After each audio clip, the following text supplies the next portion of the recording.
Sting 2.1 introduced two new features that makes it much more intentional. An ARP mode, which takes incoming notes and uses them to generate a sequence, and the ability to decide which of the four elements of the sequence will be randomized. These two things make Sting pair really well with the Max for Live device Expressive Chords and allow you to build a live, semi-predictable system of bass, chords, lines, and even percussion. It's great for performance or for finding ideas, so I wanted to make a quick video and show you how to build this kind of setup. First, I start with a MIDI track and add Expressive Chords using a preset. Then I load up a polysynth. Here I'm using Drift. This becomes my main harmony track, which I will name Chords. Then I add another MIDI track and load Sting 2 plus another synth. In this case, Slippery Slope. I set Sting 2 to ARP mode, route the track MIDI input to MIDI from Chords, and set the monitoring state to In. Now the output of Expressive Chords defines the notes used in the sequence. Every time a new set of notes comes in, a new pattern is generated. I set the number of steps to 7 and the polymeter reset to 2, so the odd length pattern retriggers every 2 bars. Personally, I don't like when things get too random. So once I find a rhythmic pattern I like, I turn off accent and gate. That way the rhythm stays the same and only the notes change. This becomes my main line track. Then I create another MIDI track and load an arpeggiator, Sting 2 and Slippery Slope.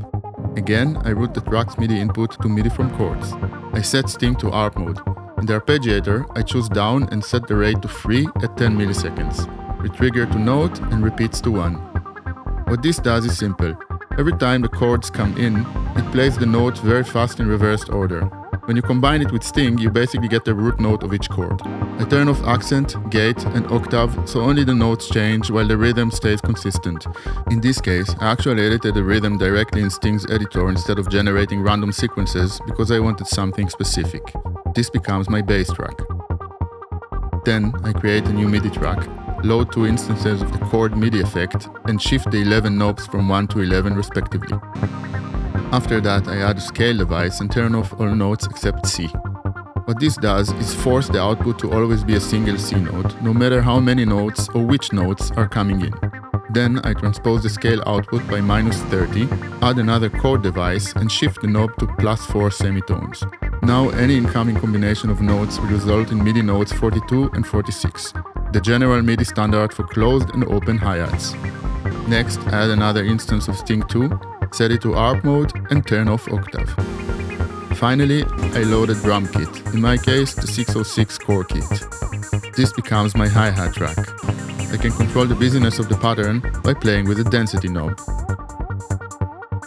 This setup is an example of how to use Sting 2 to create a predictable musical generative system, which is great for playing live but also for coming up with ideas in the studio.